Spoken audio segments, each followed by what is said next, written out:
Little bit of a bonus pod for you here on Tuesday, early afternoon, late morning. Welcome, everybody. Adam Azer. Early afternoon? No, it's late morning. It's 10:30. I can't make the case. Maybe it depends on what time the person is listening. Maybe they're listening at like 3 p.m. and it's an early afternoon podcast delight.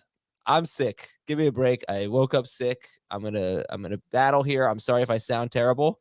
Maybe I should just let Dave and Jamey do the talking. We got big news for the Texans as they get both Devin Singletary and Dalton Schultz, and the Bills signed Damien Harris. After I wrote Dameon Pierce's name so much, I don't know how to spell Damien Harris's name. I know it's not the same, but it really Harris. It's pretty easy. There you go. All right, so let me ask you, are you going with these year two running backs now? Obviously, they were in different spots in the draft, and Dameon Pierce and James Cook. We'll get to Schultz a little bit later. We'll start with the running backs. Dave, is this a total downer for these guys?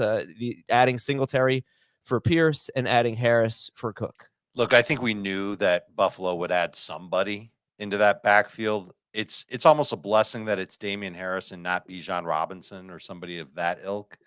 Not that there's many players of that ilk that they could add to their backfield, but having Damien Harris there as a guy who is just a well-known running downs type of back, it kind of defines things a little bit for Buffalo to a degree. I think the worst case scenario is Damien Harris handles short yardage and some of the first and second down work, and James Cook gets the rest. But I think there's upside for James Cook to take some more work, and that would make Damien Harris more of like a 10 touch per game type of guy. It makes it harder to bet on James Cook as a massive breakout. I'm not ready to call him like a round 5 or 6 pick or anything like that. But I think he's got some potential. I think that Damien Harris has way more potential. I am not worried at all about Damien Harris. Devin Singletary being there, it's nice. He's going to be a good number 2 running back. Sorry. Yes, he got confused too. You got all your Damians confused. No, I didn't. Why? Oh, I said Damien Pierce. Damien Harris with Devin Singletary there. You said Harris twice. I said Devin Singletary. Yeah. You said I'm not at all worried about Damien Harris with Devin Singletary there. Wait, what do you think I said? You said I'm not at all worried about Damien Harris with Devin Singletary there. And I'm not worried about Damien Pierce either. With Damien Singletary there. There's lots of Damians. Bottom line is I'm not really moving Damien Pierce down. I think he's still going to be the best running back there. Yes, Devin Singletary will get some work. No, I don't think he'll be any good for fantasy. And I think that's where we're coming out on those second-year running backs. This sucks for both of them. It's absolutely terrible for both of them. And I don't think Buffalo's done either. I think Buffalo's still going to look in the draft because Damien Harris is not the long-term answer. And obviously James Cook is not going to be their feature guy. I think D'Amico Ryans and bringing the 49ers coaching staff with him is going to make this more of a committee in Houston, and signing Devin Singletary, again, another team that's probably not done. Dameon Pierce was good last year because he had a ton of volume, and now that volume is going to get less than what we were looking at a day ago. And so is he still a good number 2 running back? Probably so. He's still a better running back, I think, in Houston. Is he a borderline number 1 guy? And I think Heath had him as a top 10 guy. Not for me. No way. Singletary may end up being the better talent than Dameon Pierce, which we may come to find out that he was just underutilized in Buffalo.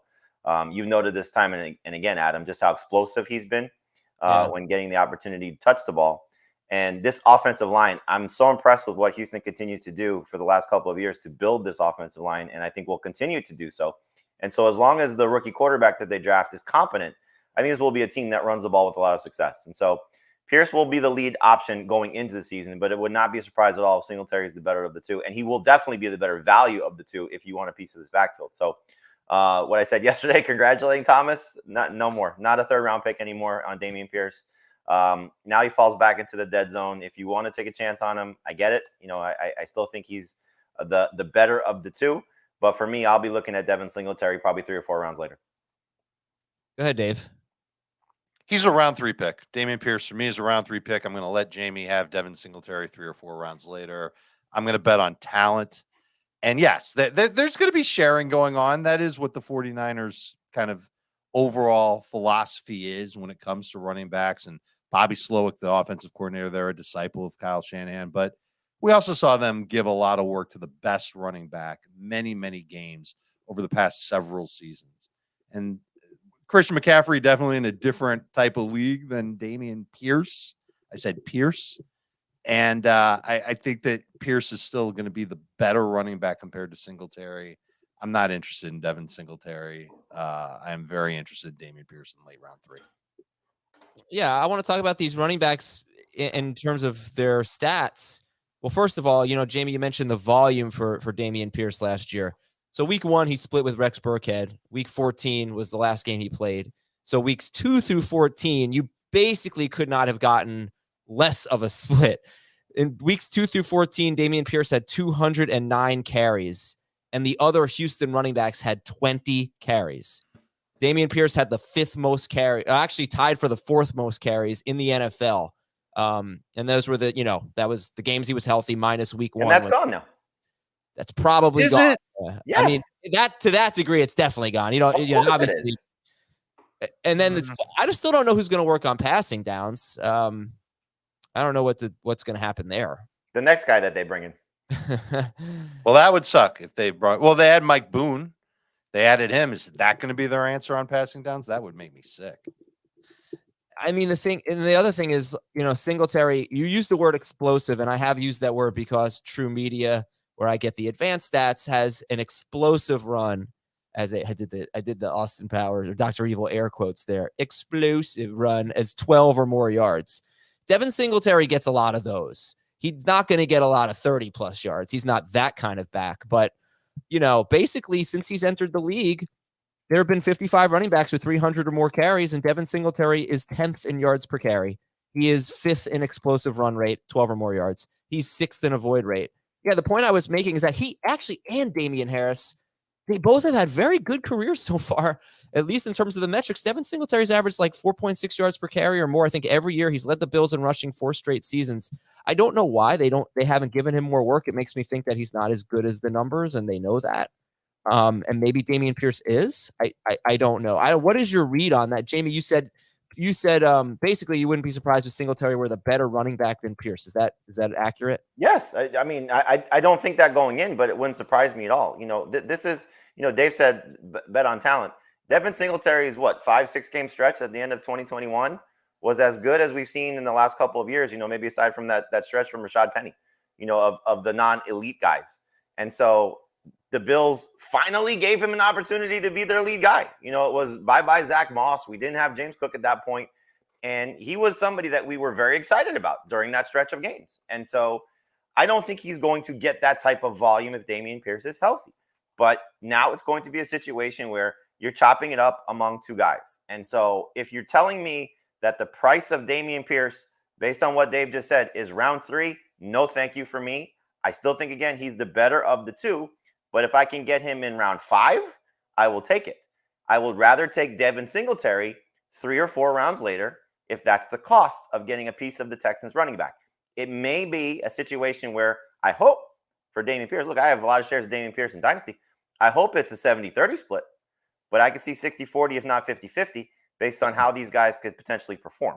And so this is a great landing spot for Devin Singletary based on what the options were of him to go behind a guy who never featured guy in college. Obviously, I know that very well. Showed last year that he was great when he got the opportunity, but didn't hold up. And you talked about this yesterday, Adam. Is he an injury-prone type of player?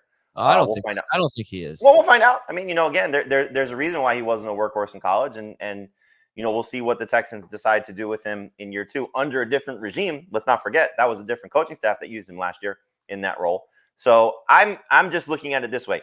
If the cost of the Texans running back is round 3 or round 7, I will take the guy in round 7 for a guy who's got a pretty decent pedigree when he's gotten the chance to be the guy.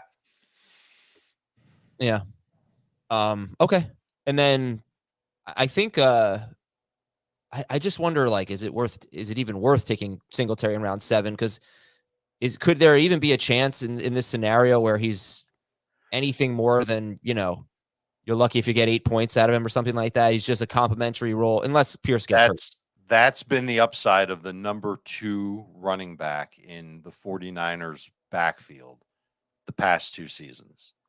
And let's be clear, this is in terms of blocking, they were 29th in run blocking last year. They did trade for Shaq Mason, and maybe they'll be better, but we're not talking about the 49ers here.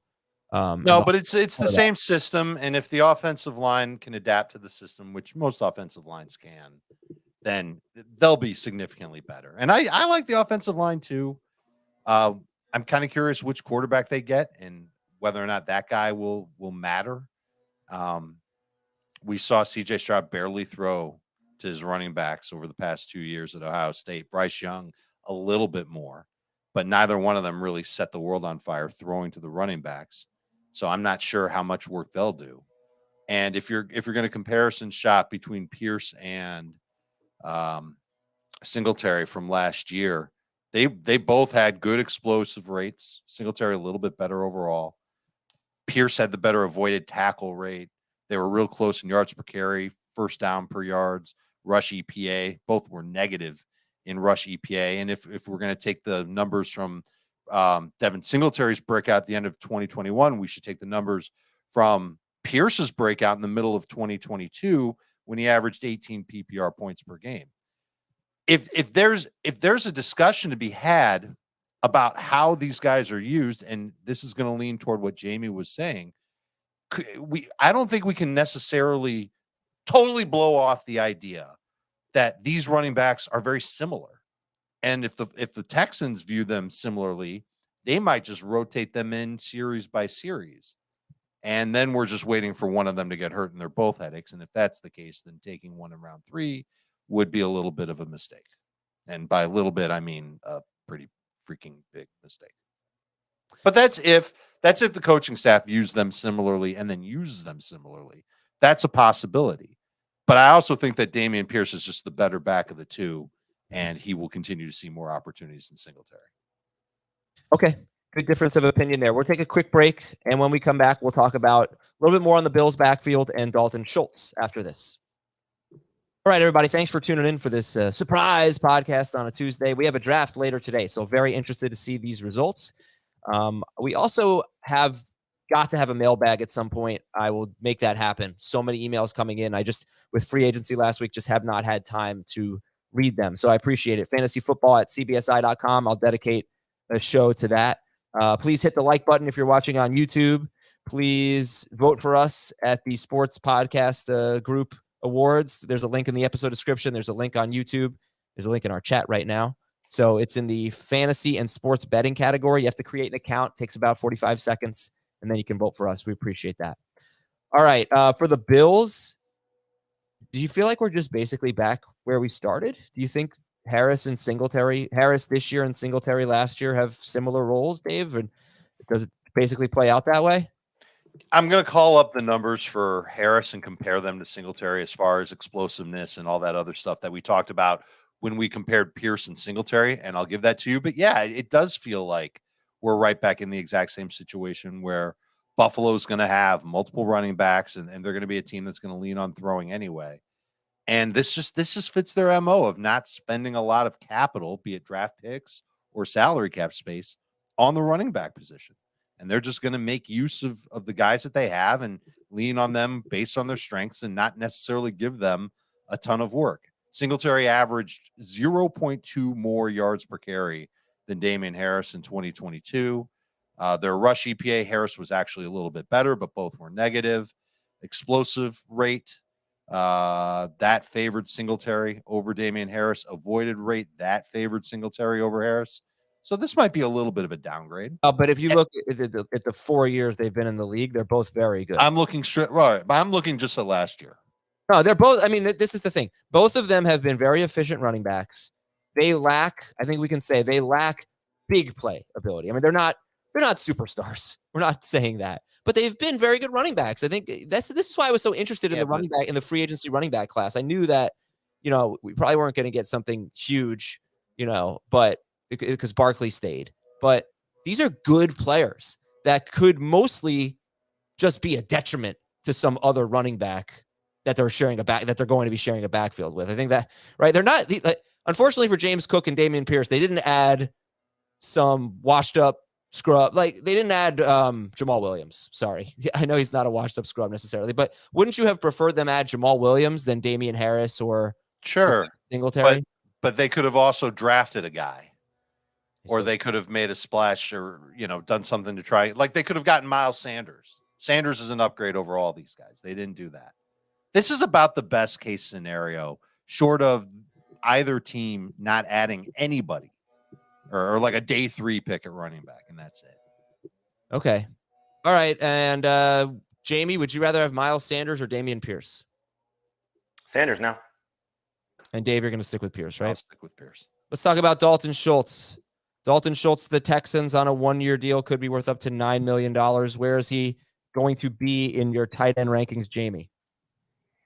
Until I see what the quarterback situation is and the rest of this receiving core, I mean, he fits the profile of what we like, right? It could be number 1 or number 2 in targets for the Texans. And so that's a benefit.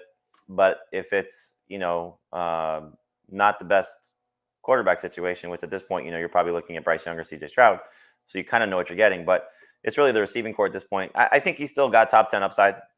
He's not the most explosive player. He's clearly benefited from being in a system that's featured him, and we'll see if the Texans do so. Clearly didn't pay him very much, and I think you hear some of the chirping coming out of the Dallas media that he turned down, I think, a 3-year deal worth more money, and is not in the best of situations from a financial standpoint for where he could have been.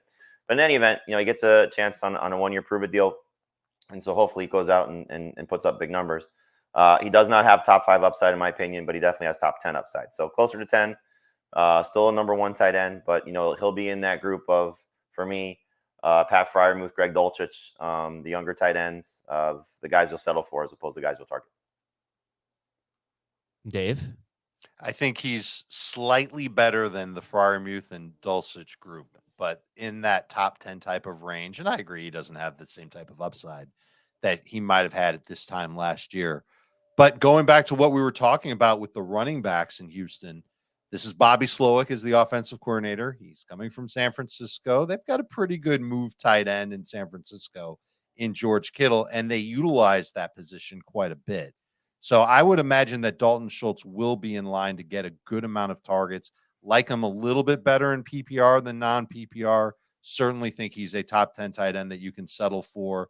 I've got him as a top 100 player. I've got him at 92nd overall in my current ranking. So when you're in that round 8-9 range and you need a tight end, I think Schultz can be okay. One last thing. Neither quarterback, CJ Stroud or Bryce Young, threw to his tight end more than 13% of the time in their past 2 seasons. That's a problem.